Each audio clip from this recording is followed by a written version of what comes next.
പരിശുദ്ധ പരമദിവ്യകാരുണ്യത്തിന് എന്നേരവും ആരാധനയും സ്തുതിയും പുകഴ്ചയും ഉണ്ടായിരിക്കട്ടെ. ഏറ്റു പ്രാർത്ഥിക്കുക. പരിശുദ്ധ അമ്മേ, പരിശുദ്ധ അമ്മേ, കൃപാസനം കൃപാസനം, പ്രസാദപരമാതാവേ, പ്രസാദപരമാതാവേ, അങ്ങേ സന്നിധിയിൽ ഞാൻ ചെയ്ത ഉടമ്പടി പാലിക്കുവാൻ എനിക്ക് ശക്തി തരണമേ.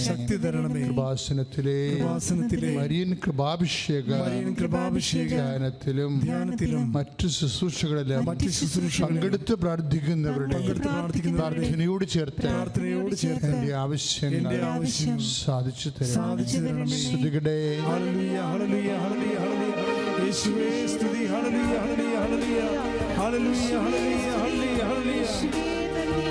പരിശുദ്ധ പരമദിവ്യകാരുണ്യത്തിന് എന്നേരവും ആരാധനയും സ്തുതിയും പുകഴ്ചയും ഉണ്ടായിരിക്കട്ടെ. പ്രാർത്ഥിക്കാം. പരിശുദ്ധ അമ്മേ, പരിശുദ്ധ അമ്മേ, കൃപാസനം, പ്രസാദപരമാതാവേ, പ്രസാദപരമാതാവേ, സന്നിധിയിൽ ഞാൻ ചെയ്ത ഉടമ്പടി പാലിക്കുവാൻ എനിക്ക് ശക്തി തരണമേ. കൃപാസനത്തിൽ ദിവസവും നടക്കുന്ന ശുശ്രൂഷകളെ അധികരിച്ചുകൊണ്ട് എന്റെ പ്രാർത്ഥന അങ്ങ് ഏറ്റെടുക്കണമേ. Hallelujah, hallelujah, hallelujah, hallelujah, hallelujah, hallelujah. യേശുവേ സ്തുതി. Hallelujah, hallelujah, hallelujah, hallelujah, hallelujah, hallelujah. പരിശുദ്ധ പരമദിവ്യകാരുണ്യത്തിന് എന്നേരവും ആരാധനയും സ്തുതിയും പുകഴ്ചയും ഉണ്ടായിരിക്കട്ടെ. പ്രാർത്ഥിക്കുക. അമ്മേ, പരിശുദ്ധ അമ്മേ, അമ്മേ, പരിശുദ്ധ അമ്മേ, കൃപാസനം, പ്രസാദപരമാതാവേ, എന്റെ പ്രിയപ്പെട്ടവർക്കായി ഞാൻ ചെയ്ത ഉടമ്പടി പാലിക്കുവാൻ എനിക്ക് ശക്തി തരണമേ. ചൊവ്വാഴ്ചകളിലെ മരിയൻ ഉടമ്പടി ധ്യാനത്തിൽ പങ്കെടുത്ത് പ്രാർത്ഥിക്കുന്നവരുടെ പ്രാർത്ഥനയോട് ചേർത്ത് എന്റെ ആവശ്യം സാധിച്ചു തരണമേ. Hallelujah, hallelujah, hallelujah, hallelujah, hallelujah. യേശുവേ പരിശുദ്ധ പരമദിവ്യകാരുണ്യത്തിന് എന്നേരവും ആരാധനയും സ്തുതിയും പുകഴ്ചയും ഉണ്ടായിരിക്കട്ടെ. പ്രിയമുള്ളവരെ, ഏറെ ശ്രദ്ധയോടും ദൈവസ്നേഹത്തോടും കൂടെ പരിശുദ്ധ അമ്മയുടെ മാധ്യസ്ഥത്തിലെ ധ്യാനിച്ച് ദൈവകൃപയിൽ നിറയാം. പ്രിയപ്പെട്ടവരെ, ഒന്ന് പ്രാർത്ഥിക്കുക അച്ഛനോട് ചേർന്ന്. കർത്താവേ, അങ്ങയുടെ ദിവ്യസ്നേഹത്തെ ദിവ്യകുർബാനയുടെ സാന്നിധ്യത്തെ ധ്യാനിക്കുമ്പോൾ ഞങ്ങളുടെ ഹൃദയങ്ങളെ ജ്വലിപ്പിക്കുകയും കർത്താവേ, ഈ പ്രത്യേക കാലഘട്ടത്തിലെ ഞങ്ങൾ കടന്നു പോകുന്ന പരീക്ഷണങ്ങളിൽ അതിജീവിക്കുവാൻ ആവശ്യമായ ആത്മാഭിഷേകത്താൽ ഞങ്ങളെ നിറക്കണമേ.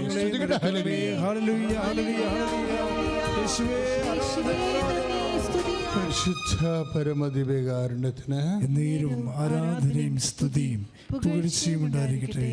പ്രിയപ്പെട്ടവരെ, ഓരോ ദിവസം ചെല്ലുന്തോറും നമ്മുടെ നില പരിങ്ങലിലായിക്കൊണ്ടിരിക്കുക. എൻ്റെ മനസ്സിൽ വന്ന കുറച്ച് കാര്യങ്ങൾ എൻ്റെ സഹോദരങ്ങളോട് ഈ സമയത്ത്, ഒരു ക്രിസ്തീയ വിശ്വാസി ഇങ്ങനെ ഒരു ആപൽസന്ധിയിൽ what should be our approach? സുവിശേഷവിഹിതമായ ഒരു പോസിറ്റീവ് അപ്രോച്ച് എന്താണ്? ഇതിനെക്കുറിച്ച് വിട്ടുതടങ്കലായിരിക്കണ അവസ്ഥയെക്കുറിച്ച് എന്താണ്? ഇപ്പം ഞാനെപ്പോഴും ചിന്തിച്ചത് വിശുദ്ധ പൗലോസപ്പോസ്തലൻ്റെ അനുഭവങ്ങളാണ്. അത് എനിക്കും ഗുണം ചെയ്യും, നിങ്ങൾക്കും ഗുണം ചെയ്യും. പൗലോസപ്പോസ്തലൻ്റെ കുറേ 14 ലേഖനങ്ങളോളം നമ്മൾക്കുണ്ട്. അതിശക്തമായ ദൈവ അനുഗ്രഹ അഭിഷേകമായ വചനങ്ങളാണ്. അതിൽ പ്രസൻ ലെറ്റേഴ്സ് ഉണ്ട്. പ്രസൻ ലെറ്റേഴ്സ് എനിക്ക് ഏറ്റവും ഇഷ്ടപ്പെട്ട പ്രസൻ ലെറ്റർ എന്ന് പറഞ്ഞാൽ എന്താ? തടങ്കൽ കാലത്ത് എഴുതിയിട്ടുള്ള ലേഖനങ്ങളാണ്. ഇതുപോലെ പൗലോസ് അപ്പോസ്തലൻ തടങ്കലിലായിരുന്ന ഒരു കാലമുണ്ട്. ആ തടങ്കലിൽ ജയിലിൽ വെച്ച് കയ്യാമം വെച്ച് കാലേലും കയ്യിലും ചങ്ങലയിട്ട് ഒരു മുറി കുറ്റിയെ കെട്ടിയിട്ടിരിക്കുന്ന ഒരു കാലം. അതാണ് പ്രസൻ. അപ്പോഴും വിലങ്ങ് കയ്യിൽ വെച്ചുകൊണ്ട് തന്നെ അദ്ദേഹം ചില ലേഖനങ്ങൾ എഴുതിയിട്ടുണ്ട്. വിശ്വാസിയുടെ ഒരു ജീവിതം അങ്ങനെയാണേ. വിശ്വാസത്തിന് ലീവില്ലല്ലോ, സുവിശേഷ സാക്ഷ്യത്തിന് ലീവില്ല. വിലങ്ങെങ്കിൽ വിലങ്ങോടുകൂടിയാണ് നമ്മളെ കർത്താവിന് സാക്ഷ്യം വഹിക്കേണ്ടത്. ശ്രുതികട്ടെ ഹല്ലേലൂയ, യേശുവേ സ്തോത്രം, ഹല്ലേലൂയ, ഹല്ലേലൂയ, യേശുവേ സ്തുതി, hallelujah, hallelujah, hallelujah, hallelujah, hallelujah.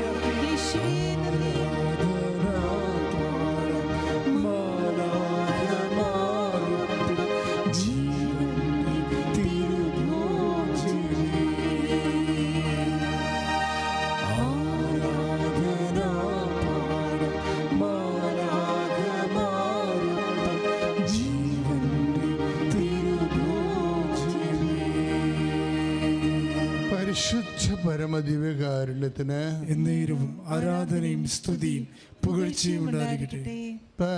ഫിലിപ്പിയ എന്ന് പറഞ്ഞ ഒരു സ്ഥലമാണ്. ഫിലിപ്പീൻസ് എന്ന് പറഞ്ഞ പോലെ ഫിലിപ്പിയ ദേശം ഉണ്ടായിരുന്നു. അവിടെ ഒരു സഭയുണ്ടായിരുന്നു. അപ്പോൾ ഈ പൗലോസിൻ്റെ മിഷൻ യാത്രകളിലെല്ലാം സഹായിച്ച ആൾക്കാരാണ് ഫിലിപ്പീൻസ്. അത് ചോദിക്കാതെ തന്നെ സഹായിച്ചിട്ടുണ്ട്. അതുകൊണ്ട് പൗലോസ് അപ്പോസ്തലന് ഭയങ്കര നന്ദിയുണ്ട് ഫിലിപ്പിയരോട്. അപ്പോൾ ഈ വിലങ്ങിലാണെങ്കിലും ഈ അകതം പിടിച്ച അവസ്ഥയിലാണെങ്കിലും ആ കടപ്പാട് ഭയങ്കര ഹൃദ്യമാണ്. ഈ അപ്പോസ്തലന്മാരുടെയൊക്കെ ട്രഡീഷൻസ് എന്ന് പറയുമ്പോൾ നമ്മൾ അപ്പോസ്തലിക് ട്രഡീഷൻ എന്ന് പറഞ്ഞുകൊണ്ട് നമ്മൾ നടപ്പിൽ വരുത്തുന്ന ലിറ്റർജിയാണ്. ആരാധനക്രമത്തിൽ മാത്രമാണ് പലപ്പോഴും നമ്മൾ അപ്പോസ്തല പാരമ്പര്യം എന്നൊക്കെ പറഞ്ഞ് ഭയങ്കരമായ രീതിയിൽ പ്രാധാന്യം കൊടുക്കേണ്ടത്. പ്രാധാന്യം കൊടുക്കേണ്ടതെന്നല്ല എൻ്റെ അർത്ഥം. മറിച്ച് അപ്പോസ്തല പാരമ്പര്യം വേറെ ഉണ്ട്. എന്താണ് വിലങ്ങ്? എൻ്റെ കയ്യിൽ വിലങ്ങ് അണിഞ്ഞുകൊണ്ടാണ് ഞാൻ നിങ്ങൾക്ക് എഴുതണമെന്ന് പറയും. ഇപ്പം പൗലോസ് തന്നെ ഫിലിപ്പി ലേഖനം എഴുതിയിട്ടുണ്ടത്. അത് അപ്പോസ്തല പാരമ്പര്യമാണ്. ഏത് കൊറോണ ആയാലും, ഏത് മുടിയും വായും മൂക്കും മൂടി കെട്ടിയ അവസ്ഥയായാലും സുവിശേഷ സാക്ഷ്യത്തിന് വിശ്വാസിക്ക് ലീവില്ല. പ്രാർത്ഥിക്കുക, കർത്താവായ ദൈവമേ, അപ്പോസ്തല പാരമ്പര്യ പ്രകാരം ഏത് ക്ലേശകാലങ്ങളിലും സന്തോഷത്തോടെ സുവിശേഷത്തിന് സാക്ഷ്യം വഹിക്കുവാനും എനിക്ക് എന്നെ സഹായിച്ചവരും നിലനിർത്തിയവരുമായിട്ടുള്ള എല്ലാവരോടുമുള്ള കടപ്പാടുകൾ തീർക്കുവാനും എന്നെ അഭിഷേകം ചെയ്യണമേ. ശ്രുതികടേ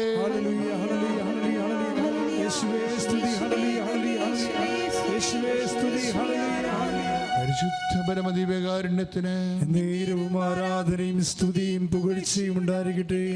പൗലോസ് പറയണത് ഇപ്പോൾ തെസ്സലോനിക്ക ഫിലിപ്പിയ ലേഖനം 1:12 അദ്ദേഹത്തിൻ്റെ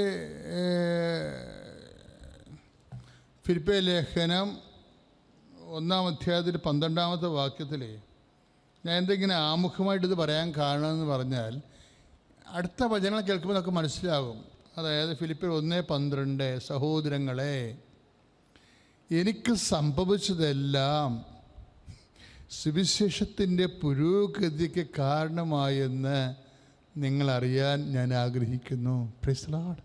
ഒന്നേറ്റ് പറഞ്ഞേ, സഹോദരങ്ങളെ, എനിക്ക് സംഭവിച്ചതെല്ലാം സുവിശേഷത്തിന്റെ പുരോഗതിക്ക് കാരണമായെന്ന് നിങ്ങളറിയാൻ ഞാൻ ആഗ്രഹിക്കുന്നു. കാരണം ഞാൻ ക്രിസ്തുവിന് വേണ്ടിയാണ്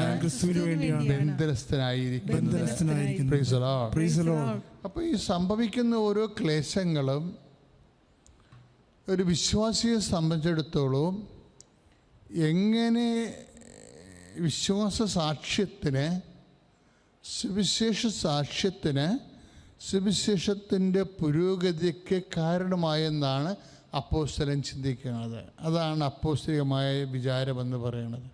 അതാണ് അപ്പോസ്തലിക പാരമ്പര്യം എന്ന് പറയുന്നത്. എന്ത് സംഭവിച്ചാലും how it favour to the proclamation of the gospel, കർത്താവിൻ്റെ സാക്ഷ്യത്തിന് അതെന്തുമാത്രം ഫേവറാകും, വേറൊരു ചിന്തയില്ല. പ്രാർത്ഥിക്കുക. കർത്താവേ, എൻ്റെ ജീവിതത്തിലെ സംഭവിക്കുന്ന ക്ലേശങ്ങള് എൻ്റെ വിശ്വാസത്തിന്റെ സാക്ഷീകരണത്തിന് ഉതകുന്ന വിധം ക്രമീകരിക്കപ്പെടുവാൻ എന്നെ വളർത്തണമേ. ശ്രദ്ധിക്കട്ടെ. Hallelujah, hallelujah, hallelujah, hallelujah. യേശുവേ സ്തുതി. Hallelujah, hallelujah, hallelujah, hallelujah, hallelujah. യേശുവേ സ്തുതി. Hallelujah, hallelujah, hallelujah. യേശുവേ സ്തുതി. Hallelujah, hallelujah, hallelujah. അമ്മ മാതാവിനും തിരുക്കുമാരനും 1000 നന്ദി. എൻ്റെ പേര് അമ്പിളി തോമസ്. ഇതെൻ്റെ ഭർത്താവ് തോമസ്. ഇതെൻ്റെ മൂത്ത മകൻ ജെറിൻ. ഇതെൻ്റെ രണ്ടാമത്തെ മകൻ ഷെറിൻ. ഞങ്ങൾ കട്ടപ്പന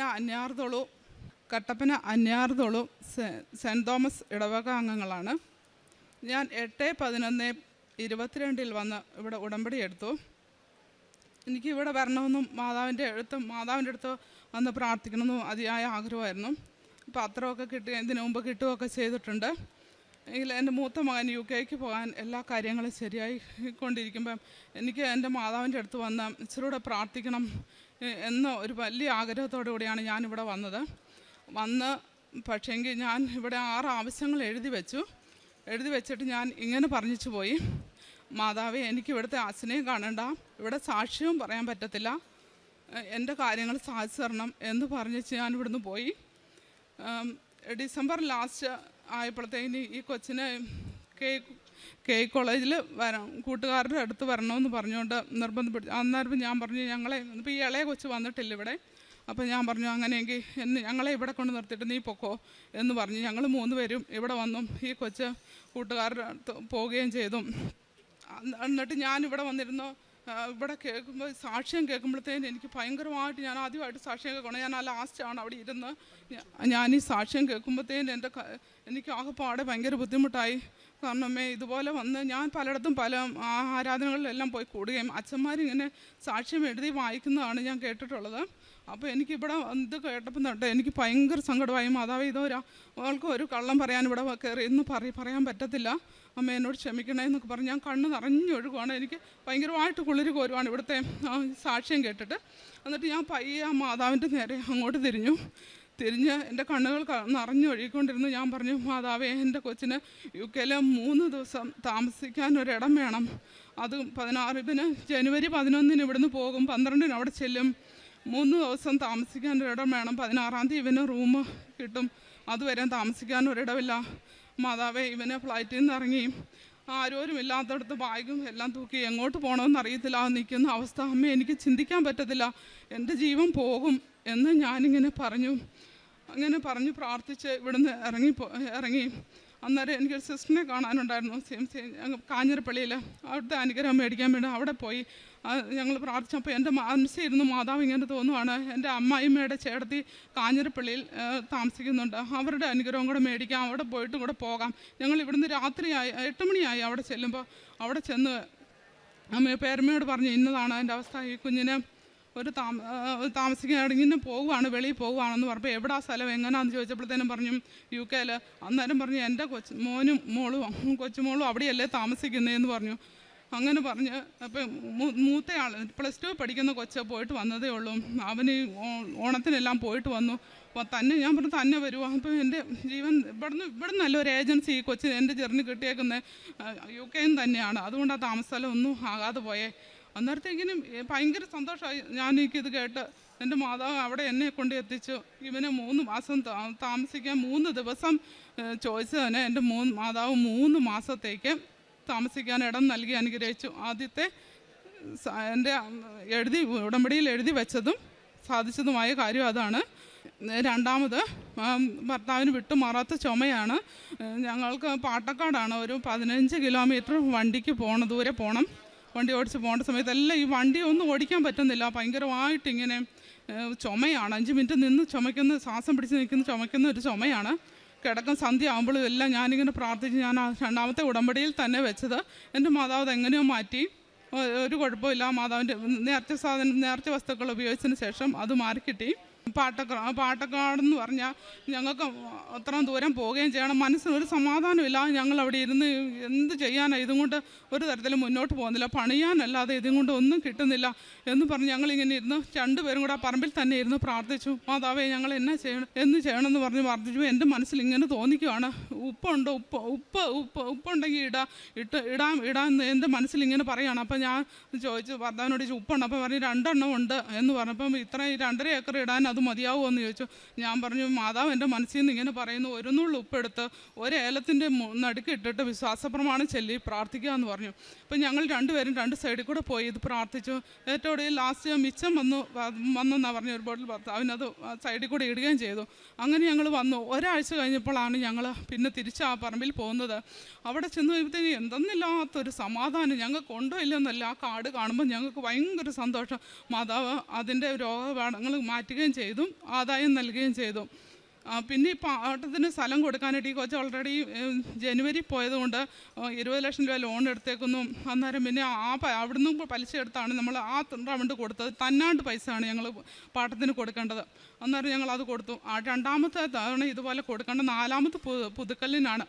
അപ്പം നമുക്കിത് കൊടുക്കാനായിട്ട് നമ്മുടെ ഈ പൈസ. അപ്പം ഞാൻ അവനോട് പറയുമായിരുന്നു, എനിക്ക് ഇവിടെ വരുന്നതിലും കൂടുതൽ ഞാൻ ഇവിടെ വന്ന് എനിക്ക് പ്രാർത്ഥിക്കാൻ പറ്റത്തില്ല. എനിക്ക് ആ വീടുകളിൽ പോരുന്ന ദിവസത്തേക്ക് ഞാൻ ഇവിടെ നിന്ന് പ്രാർത്ഥിക്കും, മാതാവേ ഞാൻ ഇന്നത് കാര്യത്തിന് ഞാൻ വരുന്നുണ്ട്, എനിക്ക് ഇവിടുന്ന് പാട്ടക്കാരോട് ഇനി അവധി പറയാൻ അനുവദിക്കല്ലേ അമ്മേ, എനിക്ക് അതും പൈസ റെഡി ആക്കി തരണേ മാതാവേ, ഇനി പലിശയ്ക്ക് എടുക്കാനും പറ്റുന്നില്ല, ഇത്ര ഉണ്ടല്ലോ എന്ന് പറയുമായിരുന്നു. അങ്ങനെ ഇരുന്ന് പ്രാർത്ഥിച്ചു വന്നപ്പോൾ അന്ന് ഞങ്ങൾ വരിക ഉടമ്പടി 4ാമത്തെ ഉടമ്പടി പുതുക്കാൻ വരുവാണ്. അപ്പോൾ ഇതാണ് മനസ്സിലുള്ളതും പ്രാർത്ഥനയും. അങ്ങനെ വന്നുകൊണ്ടിരുന്ന വഴിയും വാഗമണ്ണ് കഴിഞ്ഞപ്പോഴത്തേന് ഒരിക്കലും ഇല്ലാത്ത ഒരു അസ്വസ്ഥതയാണ് ഈ ഭർത്താവിന്. ഗ്യാസ് കയറുകയും അങ്ങ് ഭയങ്കരമായിട്ട് ഛർദ്ദിക്കുകയല്ല. ഞങ്ങളിങ്ങനെ എത്തിപ്പെടാൻ പറ്റുമെന്ന് വിചാരിച്ചില്ല. അങ്ങനെ ഒരു വിഷമത്തിൽ ഞങ്ങൾ വരുവാണ്. ഇവിടെ വന്നു മാതാവിൻ്റെ അടുത്ത് വന്നു. ഞാൻ അവിടുന്ന് വന്ന് കയറിയത്, ഞാൻ ഉടമ്പടി ടോക്കൺ എടുത്തു കഴിഞ്ഞപ്പോൾ ഞാൻ മാതാവിൻ്റെ പള്ളിക്കകത്ത് കയറിയിരുന്നു. പള്ളി അകത്തോട്ട് കയറിയിരുന്നപ്പോഴത്തേക്കിനും ഞാൻ കണ്ണ് അടച്ച് കഴിഞ്ഞപ്പോഴത്തേക്കിനും ഉണ്ടല്ലോ, മാതാവിൻ്റെ മടിയിൽ ഈശോയെ കിടത്തേക്കുന്നു വലിയൊരു രൂപ. എൻ്റെ അമ്മ എനിക്കത് പേടിയായി കണ്ടപ്പോൾ ഞാൻ ചോദിച്ചു, മാതാവേ ഇതെന്താ ഇങ്ങനെ? അന്നേരത്തെ പറയും, മാതാവ് അനുഭവിച്ച ഒരു സങ്കടം നിനക്കില്ലല്ലോ. പിന്നെ ഞാൻ എന്നും ഈ പള്ളി വരുമ്പോൾ ഇങ്ങനെ ഒരു രൂപ ഞാനിവിടെ തപ്പും, ഞാനത് കണ്ടിട്ടേ ഇല്ല. എൻ്റെ മനസ്സിൽ അങ്ങനെ എനിക്ക് മാതാവ് ദർശനം തന്നു. അന്ന് ഞങ്ങൾ ഇവിടുന്ന് ഇറങ്ങി പോകുന്ന വഴിയും ഒരിക്കലും ഞങ്ങൾ ഇത്രയും വർഷക്കാലം ഞങ്ങൾ ഇവിടെ താമസിക്കുന്നവരാ, ഒരു കൃഷിഭവനിൽ നിന്ന് ഞങ്ങളെ ആരെയും വിളിച്ചിട്ടില്ല. ഞങ്ങളിങ്ങ് പോകുന്ന വഴി തന്നെ, ഇവിടുന്ന് പോകുന്ന വഴി തന്നെ കൃഷിഭവനിൽ നിന്ന് ഒരു സാറ് വിളിച്ചേക്കുന്നു, കാർഷിക വായ്പ തരാം എന്നതുപോലെ. അപ്പം ഇപ്പം ഭർത്താവ് പറഞ്ഞു, ഞങ്ങൾക്ക് ഓൾറെഡി 20 ലക്ഷം രൂപ ലോണുണ്ട്, അതിൻ്റെ ഇടയിൽ എങ്ങനെ കിട്ടും എന്ന് ചോദിച്ചു. അന്നേരം പറഞ്ഞു, കരമടച്ച രസീതുമായിട്ട് പോകാം. അപ്പോൾ അതെല്ലാം വാങ്ങിക്കില്ലാന്ന് പറഞ്ഞു. നിങ്ങൾ നാളെ വാങ്ങി വാ എന്ന് പറഞ്ഞു. ഞങ്ങൾ അവിടെ വന്നു. ഞങ്ങൾക്ക് പറഞ്ഞതിലും കൂടുതൽ പൈസയും തന്നു. കുറഞ്ഞ സ്വർണ്ണയും പണയും വെച്ചാൽ ഞങ്ങൾക്ക് മാതാവിനോട് ഞാൻ പ്രാർത്ഥിച്ച പോലെ എനിക്ക് അവിടെ ഒരു അവധി പറയാതെ ആ പൈസ പാട്ടക്കാരന് കൊടുക്കാനും ഈ 2ാമത്തെ ആൾക്ക് പഠിക്കാൻ ഫീസ് കൊടുക്കാനും മാതാവ് ഒരു വഴി കാണിച്ചു തന്നു. പിന്നെ ഞങ്ങൾക്ക് വെള്ളമാണ് ഭയങ്കര ബുദ്ധിമുട്ട്. വെള്ളത്തിന് ഞങ്ങൾക്ക് 1 കിലോമീറ്റർ അകലെയാണ് വേറൊരാൾ വെള്ളം തന്നേക്കുന്നത്. വെള്ളം തരുന്ന ആൾക്ക് കുഴപ്പമില്ല. ഓസ് ഇട്ടേക്കുന്നിടത്ത് 2 വശത്തും വെട്ടും. എപ്പോഴും ഓസ് വെട്ടിക്കൊണ്ടിരിക്കുകയാണ് പതിവ്. മോട്ടർ ഓണാക്കിയിട്ട് ഓടി പോകേണ്ട വരും. വെള്ളം വന്നില്ല. അതിരും വഴി ചെല്ലുന്നത് കണ്ടാൽ അവർ വഴക്കും പറയും. അങ്ങനെ ഒരു ദിവസം ഇങ്ങനെ കണ്ണ് നിറഞ്ഞൊക്കെ ഭർത്താവ് വന്നപ്പോൾ ഭയങ്കര സങ്കടപ്പെട്ടു. എന്നാ ചെയ്യും? ഞങ്ങൾ ആദ്യമേ ഇവിടെ സ്ഥലം മേടിച്ച സമയത്ത് ഞങ്ങളിവിടെ ഒരു കുഴൽക്കിണർ കുത്തിപ്പാട് മുഴുവൻ ചേറായിരുന്നു. അതുകൊണ്ട് പലിശയ്ക്ക് എടുത്ത് നമ്മളങ്ങനെ ചെയ്തിട്ട് ഭയങ്കര ബുദ്ധിമുട്ടായപ്പോൾ ഇനി ഇങ്ങനെ ചെയ്താൽ എന്നാ ചെയ്യും എന്നോർത്ത് ഭയങ്കര ഒരു സങ്കടമായിരുന്നു. അങ്ങനെ ഇരിക്കുമ്പോഴത്തേക്കിന് എൻ്റെ മനസ്സിൽ ഇങ്ങനെ തോന്നുക, എന്നാൽ ഇപ്പോൾ ഈ കടയെല്ലാം നിൽക്കുക, അതിൻ്റെ ഇടയിൽ ഇങ്ങനെ മനസ്സിൽ തോന്നുക കുഴൽക്കിണർ കുത്ത. ഞാൻ നിരന്തരം ഭർത്താവിനെ ശല്യപ്പെടുത്തിക്കൊണ്ടിരുന്നു, നമുക്കൊരു കുഴൽക്കിണർ കുത്തണം. അന്നേരം പറഞ്ഞു, 1 കുത്തിയ അനുഭവമില്ലേ, ഇനി എങ്ങനെ സാധിക്കുന്നതെന്ന് പറഞ്ഞു. പക്ഷെ പൈസയോ? ഞാൻ പറഞ്ഞു, അത് മാതാവ് തരും എന്ന് പറഞ്ഞ് ഞങ്ങളിങ്ങനെ പറഞ്ഞുകൊണ്ടിരുന്നു. അങ്ങനെ കുത്താൻ എൻ്റെ ശല്യം കാരണം സമ്മതിച്ചു. മനസ്സോടെ ഭർത്താവ് സമ്മതിച്ചു. അന്ന് വെച്ച് ഞാൻ മാതാവിനോട് പ്രാർത്ഥിച്ചു. ഇത് ആളെ വിളിക്കാൻ പോയി. പക്ഷേ പോകുന്നതിന് മുമ്പായിട്ട് ഞാൻ മാതാവിനോട് പറഞ്ഞു, ഏലത്തിനകത്തോട്ടൊന്നും നമുക്ക് വേണ്ട മാതാവേ, സാധനം നമുക്ക് ഈ നടുമിറ്റത്തായാലും ഒരു കുഴപ്പമില്ല മാതാവേ, ഇവിടെ കിട്ടണേ എന്ന് പ്രാർത്ഥിച്ച് ഞാൻ ഒരു സൈഡ് തൊട്ട് ഇങ്ങനെ ഉപ്പും ഇവിടുന്ന് കൊണ്ടുപോയി ഞാൻ മണ്ണ് എടുത്തുകൊണ്ട് പോയിട്ടുണ്ടായിരുന്നു. മണ്ണും ഉപ്പും കൊണ്ടിട്ട് വിശ്വാസപ്രമാണം ചൊല്ലി പ്രാർത്ഥിച്ച് നിർത്തിയ സ്ഥലത്ത് നിർത്തി. എന്നിട്ട് ഞാനിങ്ങനെ പ്രാർത്ഥിച്ച് മാതാവിനോടിരുന്ന് ആ ആൾ വന്നപ്പോൾ ഉണ്ട് ഞാൻ ഉപ്പിട്ടടം മാത്രം, എനിക്കും എൻ്റെ മാതാവിന് മാത്രം അറിയാവുന്ന കാര്യം. അതുപോലെ ആ ഉപ്പിട്ട സ്ഥലത്ത് തന്നെ അവിടെ വന്ന് നിന്ന് അവിടെ സാധനം കാണാം, ഒരു ശല്യവും ഇല്ലാതെ ഞങ്ങൾക്ക് വണ്ടി കയറുന്നതിന് മറ്റുള്ള ഒരു തടസ്സമില്ലാതെ അവിടെ 500 അടിക്ക് താഴെ തമ്പുരാൻ വെള്ളവും തന്നു. 2 മാസത്തിനുള്ളിൽ ആ കടവും വീട്ടാൻ തമ്പുരാൻ സഹായിച്ചു. മാതാവ് ഒരു വഴി ഒരുക്കി തന്നു. ഈ കൊച്ചിനെ UK ലൈസൻസ്. എന്നിട്ട് എന്ത് ലൈസൻസ് എന്ന് പറഞ്ഞാൽ ആദ്യം നമ്മൾ ഓർത്ത് ഇവൻ ഇവിടെയൊക്കെ വണ്ടി ഓടിച്ച് നടക്കുന്നല്ലേ, കിട്ടും, അതിന് വലിയ പാടൊന്നുമില്ല എന്ന് വിചാരിച്ചു. വലിയ പ്രാർത്ഥന ഇതൊന്നും ചെയ്തില്ല, കിട്ടുമെന്ന് വിചാരിച്ചു. പക്ഷേ ആദ്യം പോയി അന്നേരത്തേനും അവൻ വിളിച്ച് പറഞ്ഞു, അമ്മേ 2ാമത് ഞാൻ എടുത്തിട്ടുണ്ട്, ഇന്ന ദിവസമാണ് ആദ്യത്തെ പോയെന്ന് പറഞ്ഞു.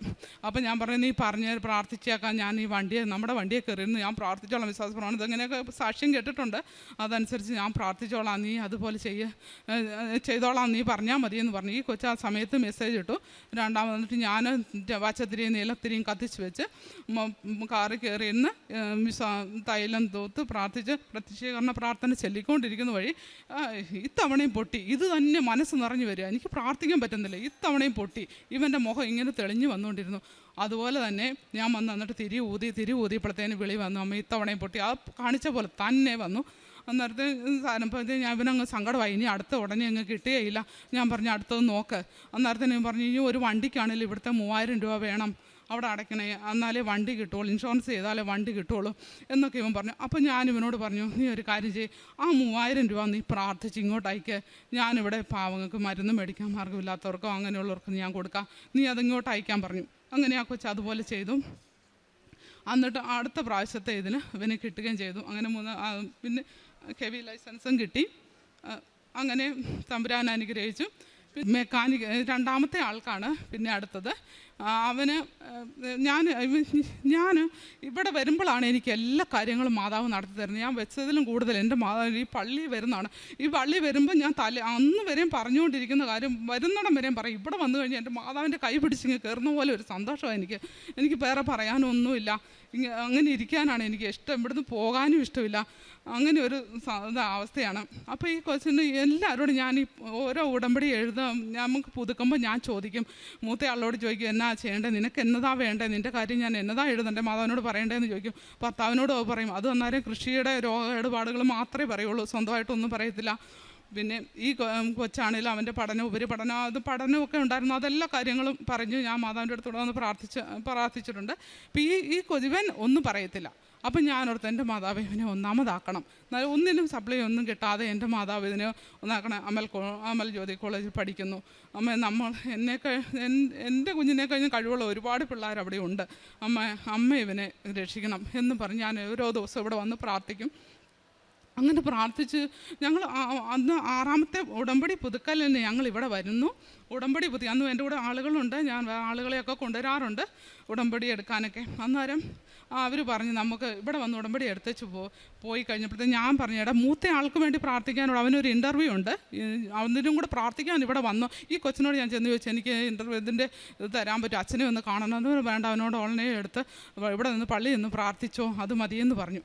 ഞാൻ എന്നിട്ട് ഇവിടെ ഇരുന്ന് വന്ന് പ്രാർത്ഥിക്കുമ്പോൾ എൻ്റെ മാതാവ് എനിക്ക് ഇങ്ങനെ കാണിച്ചു തരുവാണ്, ഈ ഇവൻ്റെ വിജയമാണ് കാണിച്ചു തരുന്നത്. മൂത്ത ആൾക്ക് വേണ്ടി പ്രാർത്ഥിക്കാൻ ഞാൻ വരുമ്പോൾ എനിക്ക് 2ാമത്തെ ആളുടെ വിജയം ഇങ്ങനെ കാണിച്ചു തരുക. ഞാൻ ഇവിടുന്ന് അങ്ങോട്ട് ഇറങ്ങിയപ്പോൾ ഞാൻ പറഞ്ഞു, എടാ നിന്നെയാണ്, എനിക്ക് അവന് വേണ്ടി ഒന്നും പ്രാർത്ഥിക്കാൻ പറ്റിയില്ല, നിൻ്റെ വിജയമാണ് എനിക്ക് കാണിച്ചു തരുന്നതെന്ന് പറഞ്ഞു. അപ്പോൾ അവരെല്ലാം കൂടെ പറഞ്ഞു, നമുക്ക് എന്നാൽ ഇവിടം വരെ വന്നാലേ ആർത്തിങ്കപ്പള്ളിയിൽ കൊണ്ടൊന്ന് കൊണ്ടുപോകും എന്ന് പറഞ്ഞ് ഞങ്ങൾ ആർത്തിങ്കപ്പള്ളി പോയി അവിടെ ഇറങ്ങി ആ ക്യാൻറ്റീനിൽ കയറിയിരുന്ന് ചായ കുടിക്കാൻ വേണ്ടി ഇങ്ങനെ കയറിയിരുത്തതിനും ഇവൻ്റെ റിസൾട്ട് വന്നു. ഇവൻ ഒന്നാമതായിട്ട് മാതാവ് അങ്ങനെ ഉന്നത വിജയം തന്നു. മാതാവ് അനുഗ്രഹിച്ചു. അമ്മയോട് പ്രാർത്ഥിച്ചതിൻ്റെ ഫലമായിട്ട് സ്ഥലം വിൽപ്പന എന്ന് പറഞ്ഞാൽ ഞാൻ ഇതിൻ്റെ ഇടയ്ക്ക് 5ാമത്തെ പുതുക്കൽ വന്ന് അച്ഛനെ കണ്ട് കാശ് രൂപം വാങ്ങി അത് കൊണ്ടുവച്ചു, സാധാരണ ഉപ്പിടുകയൊക്കെ ചെയ്തു. എന്നിട്ട് അത് അപ്പോൾ അവിടെ ഇട്ടിട്ട് ഇങ്ങോട്ട് കയറുമ്പോഴത്തേക്കിനും എന്നോട് അയലോക്കത്തുള്ളവർ പറഞ്ഞു, ഇതുപോലെ അപ്പുറത്ത് വരെയും സ്ഥലം മേടിച്ച് സ്ഥലം മേടിച്ച് വീട് വെക്കുന്ന ആളുകൾ വന്നിട്ടുണ്ടായിരുന്നു. ഞങ്ങൾ ഇതും കൊടുക്കാനിട്ടേക്കുവാന്ന് പറഞ്ഞു എന്ന് പറഞ്ഞു. അപ്പോൾ അവരുടെ നമ്പറുണ്ട് എനിക്കറിയാമായിരുന്നു. അപ്പോൾ ഞാൻ അതിനെ വീട്ടിൽ വന്നിട്ട് വിളിച്ചു കഴിഞ്ഞപ്പോഴത്തേക്കിനും പുള്ളി പറഞ്ഞു, ഞാൻ പറഞ്ഞു 15 സെൻറ്റ് സ്ഥലം ഇപ്പം എത്ര പട്ടയം ഉള്ളതാ എന്നെല്ലാം പറഞ്ഞു. എന്തായാലും പറഞ്ഞു പട്ടയത്തിൻ്റെ കോപ്പി ഒന്ന് ഇട്ട് തരാൻ പറഞ്ഞു. പട്ടയത്തിൻ്റെ കോപ്പി ഇട്ട് കൊടുത്തപ്പോൾ 13.5 സെൻറ്റേ ഉള്ളൂ. ഞങ്ങൾ പറഞ്ഞാലും വില താഴ്ത്തി. അന്നേരം ഭർത്താവിനൊരു സങ്കടം, ഇത്രയും വിലയ്ക്ക് അത് കൊടുത്താൽ ശരിയാകുകയല്ലോ, ഇച്ചിരൂടെ വില കിട്ടും നോക്കാം എന്നും പറഞ്ഞുകൊണ്ട് അതങ്ങ് വിട്ടു. അന്നേരം വില പറഞ്ഞ് അത് പോയി. എന്നിട്ട് പിന്നെ എന്ത് ചെയ്താൽ നടക്കുന്നില്ല. അങ്ങനെ ഇരിക്കുമ്പോൾ ഈ 9ാമത്തെ പുതുക്കിയിട്ട് ഞാൻ വന്നു കഴിയുമ്പോൾ ഞാൻ എന്തായാലും നമ്മുടെ ഒരു യോഗ്യതയിൽ ആ കച്ചവടം നടക്കത്തില്ല. കാരണം കോളനിയാണ്, വേറൊരു നല്ല ഒരാളുകൾ വന്ന് അവിടെ മേടിക്കാനും പാടാ, എന്താ അവിടെയുള്ളവർക്ക് മേടിക്കാനും നിവർത്തിയില്ല, അവരെയുള്ള വേസ്റ്റും എല്ലാം ഇട്ട് ഇങ്ങനെ ഇരിക്കുക. അപ്പോൾ എന്നാ ചെയ്യണം? അപ്പോൾ ഞാൻ മാതാവിനോട് ഞാൻ പ്രത്യക്ഷീകരണ പ്രാർത്ഥന കഴിഞ്ഞിട്ട് മാതാവിനോട് ഞാൻ പ്രാർത്ഥിക്കാൻ തുടങ്ങി. മാതാവേ, ഞാൻ ഇനി 10ാമത്തെ ഇനി അടുത്ത പുതുക്കൽ കഴിഞ്ഞ് വരുന്ന വഴി എനിക്കിത് ഇങ്ങനെ ഒന്ന് കേൾക്കാനിടയാകണേ മാതാവേ. ഈ സ്ഥലം ഇത്ര വിലയ്ക്കാണ് ഇങ്ങോട്ട് എടുത്തോളാം. ഒരാൾ അങ്ങനെ പറഞ്ഞു, മാതാവേ ഈ വില ഇത് മതി, ഇതിനുള്ള യോഗ്യത ഉള്ളെന്ന് ഞാൻ വരച്ചോളാം. എൻ്റെ അമ്മ മാതാവ് എനിക്കത് സാധിച്ചു തരണം. കാനായിലെ കല്യാണ വിരുന്നിൽ വെച്ച് അമ്മ അത്ഭുതം സൃഷ്ടിച്ച അമ്മ ആ കുടുംബത്തെ രക്ഷിച്ച പോലെ എൻ്റെ ഈ കുടുംബത്തെ രക്ഷിക്കണേ. ഞങ്ങൾക്കിത് വിൽക്കാനോ ഇതിൻ്റെ പുറകെ നടക്കാൻ ഒന്നും സാധിക്കുന്നില്ല. അമ്മ വിചാരിച്ചാൽ മാത്രമേ ഇത് നടക്കുകയുള്ളൂ. അമ്മ എന്നെ സഹായിക്കണേ എന്നും പറഞ്ഞ് ഞാനിങ്ങനെ പ്രാർത്ഥിച്ചു. മാതാവ് അത് ഇതുപോലൊരു എങ്ങനെ വെച്ചാൽ 4-ാം തീയതി 4:45 ആയപ്പോഴത്തേക്കിനും ഇതുപോലെ തന്നെ ഒരാൾ ഇങ്ങോട്ട് വിളിച്ചു. ഭർത്താവ് കുളിക്കാൻ ഇറങ്ങിയ സമയമായിരുന്നു.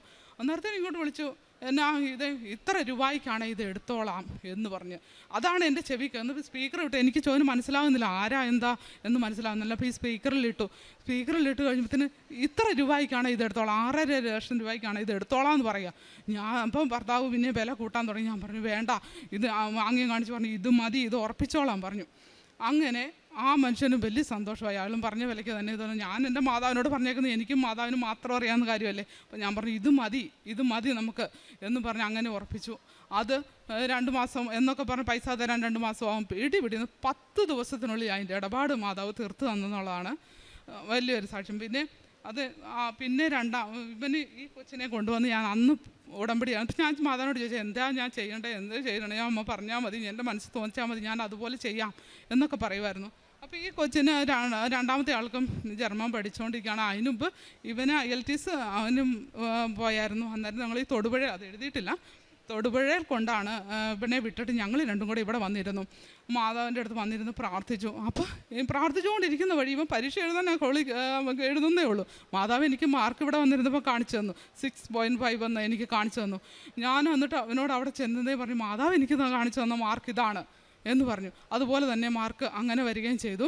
അപ്പോൾ അത് എനിക്ക് ഇവിടെ വരുന്നതാണ് ഏറ്റവും വലിയ സന്തോഷം. എൻ്റെ എല്ലാ കാര്യവും നടക്കുന്ന എല്ലാത്തിനും എനിക്ക് ഇവിടെ വരുന്നതാണ് ഏറ്റവും വലിയ സന്തോഷം. അതുപോലെ മനസ്സിന് ഭാരമായിട്ട് ഞാൻ ഇവിടെ വന്നാലും ഇറങ്ങി പോകുമ്പോൾ നല്ലൊരു സന്തോഷത്തോടെയാണ് എനിക്ക് പോകാൻ കഴിഞ്ഞേക്കുന്നത്. പിന്നെ ഈ കൊച്ചിനെയും കൂടെ ഞാൻ ഉടമ്പടി എടുപ്പിച്ചു. അത് ഞാൻ 10ാമത് പുതുക്കിയാന്ന് ഈ കുഞ്ഞിനെ ഉടമ്പടി എടുപ്പിച്ചു. എന്ന് ഭർത്താവ് വന്നില്ലായിരുന്നു, പള്ളിക്ക് കണക്കൊണ്ട് പോകേണ്ട, പുള്ളി വന്നില്ല. അപ്പം ഞങ്ങൾ വേറെ ആളും കൂടെ ഉണ്ട്, ഉടമ്പടി എടുക്കാൻ ഞാൻ കൊണ്ടുവന്ന് പുതുക്കിക്കൊണ്ടിരിക്കുന്ന ആളാണ്. അന്നേരം ആ ആളും ഞങ്ങൾ പോയി. അവിടെ ഞാൻ കട്ടപ്പന വന്നപ്പോഴത്തേക്കും ഭയങ്കരമായിട്ട് ഛർദ്ദിച്ച് എല്ലാം അങ്ങ് ഭയങ്കര ക്ഷീണമായിട്ട് വന്നു. അന്നേരത്തേനും ഭർത്താവ് ഞങ്ങൾ ഇതുപോലെ 2:30 ആകുമ്പോൾ അവിടെ നിന്ന് വീട്ടിൽ നിന്ന് പോരുമ്പോൾ അന്നേരം ഇപ്പോൾ എവിടെ ഇത്ര മണിയായപ്പോൾ വന്നു ഇതെല്ലാം ചോദിച്ചു. ഇവൻ വണ്ടി തിരിച്ചിടുന്നതേ ഉള്ളൂ. അപ്പോൾ ഞാൻ പറഞ്ഞു ഇത്ര മണിക്ക് ഞങ്ങളിവിടെ വന്നു, ഇതുപോലെ ഉടമ്പടി എടുത്ത് ടോക്കൺ കിട്ടിയത് അന്നേരം 122 എന്നെല്ലാം പറഞ്ഞ് 5:30 ആയപ്പോൾ വന്നിട്ടിതാ എന്നെല്ലാം പറഞ്ഞ് ഞാൻ അവിടേക്ക് ഇരുന്നപ്പോഴത്തേന് ഇവന് ഇങ്ങോട്ട് വണ്ടി കയറ്റിയിട്ടിട്ട് ഇങ്ങനെ വാദപ്പടിയിലേക്ക് വന്നു. ഇതന്നെ ഇവിടെ റോജാപ്പാക്കിൻ്റെ മണം, അവന് പപ്പ പാക്കിട്ടോ വായിൽ, ഇതന്നെ ഭയങ്കര മണം. അപ്പോഴത്തേനും ഇത് പറയുമ്പോഴത്തേനും എനിക്കും അതുപോലെ മണം വന്ന് റോജാപ്പാക്കിൻ്റെ മണം. എന്നിട്ട് ഇവൻ വന്ന് ഞാൻ പറഞ്ഞു ഇടാ മാതാവാടാ എന്ന് പറഞ്ഞു. അടുത്ത് ഇവന് എൻ്റെ ഇപ്പുറത്തെ സൈഡിൽ വന്നിരുന്ന് കഴിഞ്ഞപ്പോഴത്തേനും ഭയങ്കരമായിട്ട് മുല്ലപ്പൂവിൻ്റെ മണം ഇവൻ ആദ്യം വന്നു. എന്നിട്ട് ആ ഹാളിലിരുന്ന് ഭർത്താവിന് ഈ മണം വന്നില്ല. അന്നേരത്തേനും ഇത് അവിടെയെല്ലാം ഈ ഓടിപ്പോയി നോക്കുക, ഇത് എവിടുന്ന് വല്ല സോപ്പ എല്ലാം ആണോ, എല്ലായിടത്തൂടെയും പോയി ഭർത്താവ് ഓടി നോക്കുവാണ്. അപ്പോഴത്തേനും ഞാൻ പറഞ്ഞു എന്നാൽ ഇങ്ങോട്ട് വാ, നമുക്ക് രണ്ടിനും വരുന്നുണ്ട്, എന്നാൽ ഇവിടെ വന്നിരിക്കുക. അപ്പോൾ അതുപോലെ മണം. അതിന് കുറേ നേരം അങ്ങനെ നിന്നു. അമ്മ മാതാവ് ഞാൻ ഇവിടുന്ന് പോകുമ്പോഴെല്ലാം പ്രാർത്ഥിക്കും, അമ്മേ കൂടെ വരണേ. ഈ 10 ഉടമ്പടിക്ക് എൻ്റെ കൂടെ ഇവൻ്റെ കൂടെ മാതാവ് വന്നു, അത് വീട്ടിൽ വന്നു, അത് വലിയൊരു സന്തോഷം. ഞാൻ അച്ഛൻ്റെ കേൾക്കുകയും ചെയ്യും, ഷെയർ ചെയ്ത് കൊടുക്കാറുണ്ട്. ഡെയിലി ബ്രെഡ് ഇതെല്ലാം ഞാൻ ഷെയർ ചെയ്ത് കൊടുക്കുകയും ഞാൻ കേൾക്കുകയും എല്ലാം ചെയ്യുന്നുണ്ട്. അതുപോലെ സാക്ഷ്യമാണെങ്കിലും മറ്റുള്ളവർക്ക് എനിക്ക് ഒരുപാട് പേര് ഏലക്കാട്ടിലും ഒക്കെ കായെടുക്കാനും ഒക്കെ വരുമ്പോൾ അവരോടൊക്കെ ഞാൻ പറഞ്ഞു കൊടുക്കും. ഒത്തിരി പേരോട് ഞാൻ ഈ സാക്ഷ്യം പറഞ്ഞു. പിന്നെ മാതാവിനോട് ഞാൻ ഉടമ്പടിയിലെല്ലാം വെച്ച് ഞാൻ ഇങ്ങനെ പറഞ്ഞിട്ടാണ് പോയി, എനിക്ക് ഇവിടുത്തെ സാക്ഷ്യം പറയാൻ പറ്റും.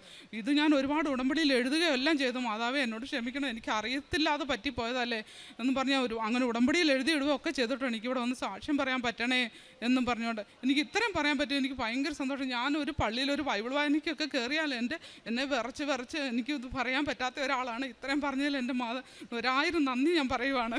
എന്നെ സംബന്ധിച്ച് എന്നെ അറിയാവുന്നവർക്കേ അറിയത്തുള്ളൂ ഇതിൻ്റെ അവസ്ഥ. അങ്ങനെയൊക്കെ പള്ളിയിൽ പോകും. പള്ളി എനിക്ക് ഇടദിവസം അധികം പോകാൻ സാധിച്ചിട്ടില്ല, എന്നാലും കഴിവതും പോകുന്നുണ്ട്. കുമ്പസാരം ഞാൻ 3 മാസം 2 മാസമൊക്കെ കൂടുമ്പോൾ കുമ്പസാരിച്ചുകൊണ്ടിരുന്ന ഒരാളാണ്. ഇപ്പോൾ 2 ആഴ്ച കൂടെ സംസാരിക്കാൻ തുടങ്ങിയപ്പോൾ എന്തൊരു സന്തോഷമാണ്. ഞാനപ്പോൾ ഇവരെയും കൂട്ടിക്കൊണ്ടേ പോകുള്ളൂ, മുരയും കൂട്ടിക്കൊണ്ട് പോകും. ഞാൻ പറയും ഇത് വലിയൊരു സന്തോഷമാണ്. നമ്മൾ വലിയ ഭാഗങ്ങൾ പറഞ്ഞ് അത് കഴിക്കുമ്പോൾ ചെറിയ കാര്യങ്ങൾ നമുക്ക് മാതാവ് സാധിച്ചു തരുന്നില്ല. എന്തൊരു സന്തോഷമാണ് മനസ്സിന്. നമുക്ക് 2 ആഴ്ച കൂടുമ്പോൾ പോയി സംസാരിക്കാം. അങ്ങനെ ഞങ്ങൾ അത് ചെയ്യുന്നുണ്ട്. ആ കാര്യങ്ങൾ പത്രം കാരുണ്യപ്രവർത്തിയായിട്ട് ഞാൻ എല്ലാ അനാഥ മന്ദിരത്തിൽ പോകാറുണ്ട്. ഒരു തവണ ഞാൻ ഭക്ഷണം ഉണ്ടാക്കിക്കൊണ്ട് ആശുപത്രികളിൽ കൊടുത്തു. പിന്നെ ഞങ്ങൾ ഫുഡ് വാങ്ങിച്ചു കൊണ്ട് കൊടുത്തു.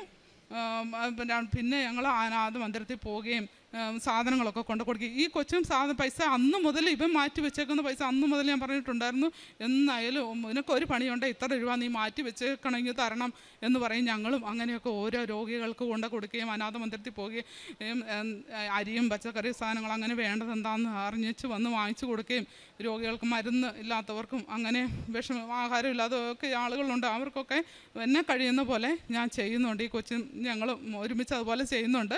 പത്രം ഞാൻ കഴിവതും ആദ്യം എനിക്ക് ഭയങ്കര ബുദ്ധിമുട്ടായിരുന്നു. വന്ന ഇടയ്ക്ക് കൊണ്ടുപോകാനെല്ലാം എനിക്ക് ഭയങ്കര ഒരു ബുദ്ധിമുട്ടായിരുന്നു. ഞാനിങ്ങനെ വെച്ചിരുന്നു. അന്നേരത്തേക്കിനും ഒരു ആൻറ്റി പറഞ്ഞു, ഞാൻ പറഞ്ഞു കുറച്ച് ഉള്ളൂ, എനിക്ക് പത്രം കൊടുക്കാൻ പറ്റിയിട്ടില്ല ഇവിടെയൊക്കെ. അന്നേരം നീ ഇങ്ങോട്ട് കൊണ്ടുപോകാൻ ഞാൻ കൊടുക്കാമെന്ന് പറഞ്ഞിട്ട് പുള്ളിക്കാരെ കൊണ്ട് കൊടുക്കുക. ആദ്യം ഞാൻ ഉടമ്പടി എടുത്ത് ഭാഗത്ത് ചെയ്ത പണി അതാണ്. പിന്നെ ഞാൻ ഒരു പത്രം ആർക്കും കൊടുത്തിട്ടില്ല. ഞാൻ തന്നെ ഓരോ വീടുകളിലും എല്ലായിടത്തും കമ്പത്തും തമിഴ് പത്രം മേടിച്ച് കമ്പത്ത് കൊണ്ട് ഓരോ വീടുകളിൽ കൊടുക്കും. എവിടെയെല്ലാം നമ്മൾ പോകുന്നത്, നമ്മൾ ഇത്രയും ദൂരം ഇങ്ങനെ വണ്ടി ഓടിച്ച് ഡെയിലി പോകുന്നതാണ് സ്ഥലത്തൊക്കെ. അന്നേരം അവിടെയൊക്കെ കാണുന്ന പല വഴിയിലും പോയി എല്ലാ ആളുകൾക്കും കൊടുക്കാറുണ്ട്. കാര്യങ്ങൾ പറയാനുണ്ട്. എൻ്റെ അടുത്തുള്ള ആളുകളോടെല്ലാം ഞാൻ അയൽവക്കക്കാരോടൊക്കെ പത്രം കൊടുക്കുമ്പോൾ ചിലർ പ്രായമായവർ വാങ്ങിക്കത്തില്ല. അവർ പറഞ്ഞു എനിക്ക് കണ്ണും കാണത്തില്ല, അങ്ങനെയാ. ഞാൻ പറഞ്ഞു എനിക്ക് ഇന്ന രോഗങ്ങളൊക്കെ ഉള്ളത് എനിക്കറിയാവുന്ന ആളാണ്. അപ്പം ഞാൻ പറഞ്ഞു ഇന്നതുപോലെ ചെയ്യാം, മാതാവിൻ്റെ പത്രം മേടിച്ച് നിങ്ങളിത് പ്രാർത്ഥിക്കുക. എത്ര പേരെയാണ് മാതാവ് ഇതുപോലെ അനുഗ്രഹിച്ചേക്കുന്നത്. നിങ്ങളിങ്ങനെ പറഞ്ഞ് പ്രാർത്ഥിക്കാൻ പഠിപ്പിച്ചു. അവരിപ്പോൾ എന്നെ കഴിഞ്ഞും നല്ലതായിട്ട് പ്രാർത്ഥിക്കുകയും മാതാവിനെ അതുപോലെ വിശ്വസിച്ച് ഓരോ കാര്യങ്ങൾ ചെയ്യുന്നു. പിന്നെ നേർച്ച സാധനങ്ങളെല്ലാം എന്നോട് ചോദിക്കാറുണ്ട്. പിന്നെ തൈലമൊക്കെ ചോദിച്ച ആളുകൾ ഇങ്ങോട്ട് വരുക. ഞാൻ അയൽവക്കത്തുള്ളവരോട് അത്രയധികം പറഞ്ഞു കൊടുത്തിട്ടില്ല. കാരണം ഇവർ വായിക്കുന്നെന്ന് നമുക്കൊരു ഉറപ്പ് വരുത്തണ്ടേ. പത്രം വായിച്ച് കഴിയുമ്പോൾ എന്താ വേണ്ടതെന്ന് സാക്ഷ്യത്തിൽ ആളുകൾക്ക് അറിയില്ല. അന്നേരം ഓടി വരും എൻ്റെ അടുത്ത്, എന്തുകൂട്ട് വേണം, നേർച്ച തൈലം തരാവോ, ഉപ്പ് തരാവോ, കശുരവും കൊണ്ട് തരാവോ, ഇങ്ങനെ എല്ലാ സാധനവും ഞാൻ കൊണ്ട് കൊടുക്കുന്നുണ്ട്. എല്ലാത്തിനും 1000 നന്ദി ഈശോയ്ക്കും മാതാവിനും പറയുന്നു. പിന്നെ ഞാൻ ഇതിൽ എഴുതാതെ ഒരു കാര്യം കൂടെ ഉണ്ട്. ഇങ്ങനെ എനിക്ക് കുറേ പാവയ്ക്ക ഉണ്ടായി കഴിഞ്ഞപ്പോൾ ആദ്യത്തെ എല്ലാം കൂടെ ഞാൻ അരിഞ്ഞ് കൊണ്ട് ഉണക്കാനിട്ട സമയത്ത് ഞാൻ മാതാവിനോട് പോയി ഇങ്ങനെ പറയും. എൻ്റെ മനസ്സിൽ ഒന്നും തോന്നില്ല. ഇത് അച്ഛൻ പറഞ്ഞ പോലെ ഡെലിവറിക്ക് ചൂട് ചോറും അച്ചിങ്ങാപ്പയറും വേണമെന്ന് പറഞ്ഞ പോലെ ഞാനിങ്ങനെ മാതാവിനോട് പറഞ്ഞു, മാതാവേ എൻ്റെ UK കൊച്ചിനെ ഇത് 2 കഷ്ണം കിട്ടുമായിരുന്നേ, അത് വർദ്ധിച്ചിട്ട് കഞ്ഞി കുടിക്കാനെ എന്ന് പറഞ്ഞു. എൻ്റെ അമ്മയെ 3-ാം പൊക്കം ഞാനിത് ഉണങ്ങി കൊണ്ടുവന്ന് വെച്ചു. 3-ാം പൊക്കം ഇതേ ഒരു വിളി വന്നേക്കുന്നു. അച്ഛൻ്റെ ഒരു കൂട്ടുകാരൻ, ഈ പാട്ടക്കാർ സുഹൃത്തെ കോട്ടയത്ത് വിളി താമസിക്കുന്നത്, ഞാൻ ഈ പാട്ടക്കാരുടെ അടുത്തേക്ക് വന്നേക്കാം, 2 കിലോ സാധനം എൻ്റെ ഒരു പെങ്ങൾ പോകുന്നുണ്ട് UK. അപ്പോൾ 2 കിലോ സാധനം വേണേ കൊടുത്തു വിടാമെന്ന് പറഞ്ഞു. ഞാനും എൻ്റെ അമ്മ ഇതിൽ പരം സന്തോഷം എന്നായിരിക്കുന്നു. തുള്ളി ചാടി ഞാൻ ഈ പാവയ്ക്കായും അതും ഇതെല്ലാം സാധനം 2 കിലോ അടുത്ത സാധനം ഇതിന് അവിടെ എത്തിക്കാൻ സാധിച്ചപ്പോൾ ഇവൻ പറഞ്ഞു, അമ്മേ 2 മണിക്കൂർ യാത്ര ചെയ്യണം ഈ പാവയ്ക്ക എനിക്ക് മേടിക്കണമെങ്കിൽ, അത്രയും ദൂരം വണ്ടി മേടിച്ച് പോകുന്നപ്പോൾ പാവയ്ക്ക തിന്നായിരുന്ന പോരെ എന്ന് ചോദിച്ചു. അപ്പം ഞാൻ അപ്പോഴത്തേനും അവരോട് ഇത് പറഞ്ഞപ്പോഴത്തേനും അവർ പറഞ്ഞു, ഞാൻ ഇവൻ്റെ ഈ കൊച്ച് നിൽക്കുന്നതിൻ്റെ അടുത്ത് 1/2 മണിക്കൂർ അടുത്താണ് മലയാളം കുർബാന പള്ളി ഉള്ളത്. അന്നേരം അവർ ഞായറാഴ്ച അവിടെ വരുന്നുണ്ട്, അവിടെ വന്ന് ഇത് വാങ്ങിച്ചു ഇവിടെ കൊണ്ട് കൊടുത്തോളാമെന്ന് പറഞ്ഞു. അങ്ങനെ എൻ്റെ മാതാവ് അതും എനിക്ക് സാധിച്ചു തന്നു. എന്തെല്ലാം ഞാൻ ഇതിലും ഒരുപാടുണ്ട് പറയാൻ. എഴുതാത്തതൊക്കെ ഒരുപാട് അനുഗ്രഹം എൻ്റെ മാതാവ് തന്നിട്ടുണ്ട്. എല്ലാത്തിനും 1000 നന്ദി അമ്മ മാതാവിനോട് പറയുകയാണ്. എന്നും എൻ്റെ മരണം വരെ ഞങ്ങൾ ഈ പിള്ളേരോട് പറയുന്നതാ, എനിക്ക് ഇവിടെ വരാൻ പറ്റണം, എൻ്റെ മാതാവിൻ്റെ അടുത്ത് എനിക്കിതുപോലെ നിൽക്കണം. ഞാൻ ഭയങ്കര ചീത്തയൊക്കെ പറയുന്ന ആളാണ്. അച്ഛൻ വന്നത് എനിക്കറിയത്തില്ല, അങ്ങനെയൊക്കെ പറയുന്ന ആൾ. ഇതൊക്കെ എങ്ങനെയോ പോയി എൻ്റെ വരുന്നത്. ഉടമ്പടി എടുത്ത പാടെ പോയി. പിന്നെ ഈ മുറുക്കും ഈ പണിക്കെല്ലാം പോകുന്നതുകൊണ്ട് ഇവരുടെ ഒക്കെ കൂടി മുറുക്ക്, ഇതൊക്കെ എങ്ങനെയാണ് എൻ്റെ മാതാവ് എന്നിൽ നിന്ന് മാറ്റിയെന്ന് എനിക്കറിയത്തില്ല. അതുപോലെ എല്ലാത്തിനും 1000 നന്ദി അമ്മ മാതാവിന്.